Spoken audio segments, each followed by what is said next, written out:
Bonjour à tous. Alors aujourd'hui, j'ai envie de vous partager pourquoi, selon moi, il me semble important de demander de l'aide. Qu'est-ce que ça va vous apporter de demander de l'aide, hein? Pourquoi ça semble quand même intéressant de le faire? Alors en attendant, je vous invite à vous abonner à la chaîne en mettant les petites notifications pour vous tenir au courant si vous avez envie de savoir plus sur comment avoir des relations épanouissantes et vous sentir mieux dans votre vie. Alors, pourquoi demander de l'aide? Eh bien, en fait, quand on fait toutes les choses tout seul, soi-même, eh bien, il y en a de plus en plus, on est de plus en plus sollicité et au final, ça apporte du stress. Ben oui, vous l'avez deviné, c'est sûr que c'est le mal du siècle, le stress.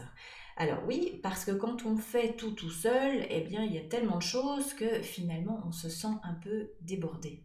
C'est vraiment difficile de tout gérer soi-même.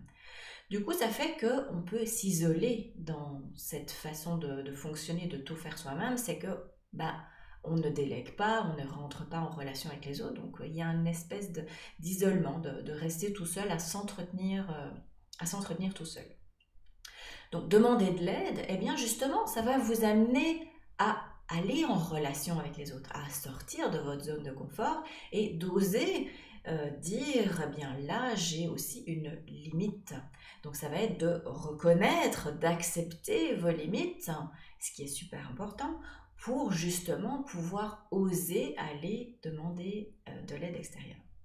Donc quand vous allez aller faire cette demande, c'est sûr que vous allez aussi être confronté à l'autre personne qui va vous donner aussi son point de vue sur les choses.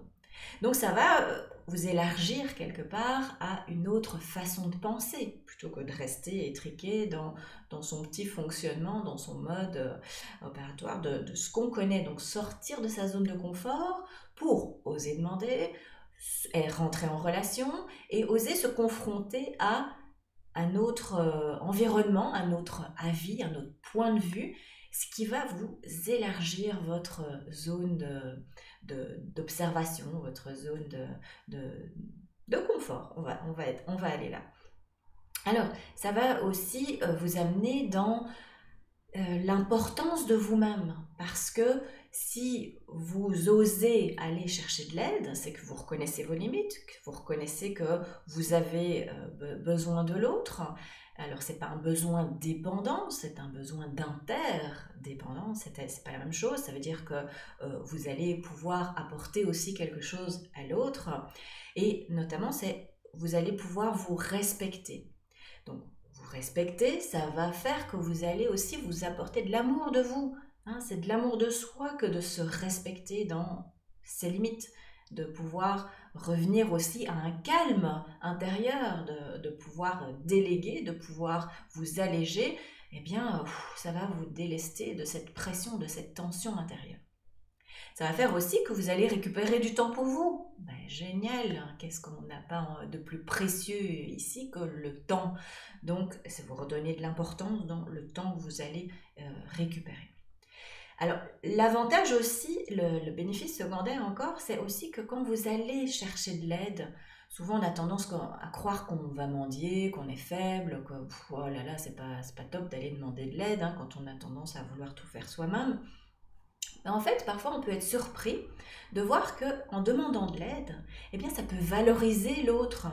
Lui dire, je te fais confiance, je te délègue cette tâche-là, si tu la veux bien, évidemment, hein, on ne va pas imposer aux autres. Mais si tu la veux bien, écoute, j'ai confiance que tu vas bien le faire et que ça va bien se passer. Donc, waouh, qu'est-ce que ça fait? Ça crée une relation de confiance et ça valorise l'autre. Et donc, ça nourrit vos relations aussi.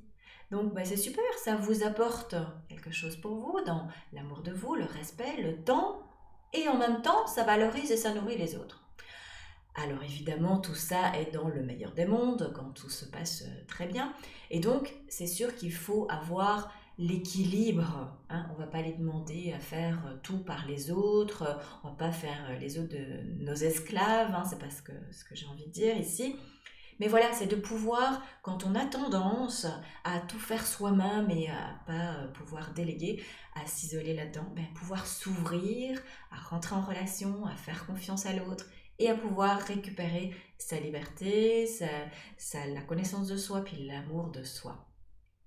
Voilà, ben j'espère que ça va vous apporter une ouverture par rapport à la possibilité de demander de l'aide. C'est ce que je vous souhaite, en tout cas de tout cœur, et puis de le faire en équilibre et de voir, d'expérimenter qu'est-ce que ça vous apporte et qu'est-ce que ça apporte dans vos relations. Voilà, donc si vous avez aimé cette vidéo, ben, je vous invite à la partager, liker, puis à vous abonner à la chaîne évidemment pour que l'on puisse se retrouver avec d'autres astuces pour justement améliorer vos relations.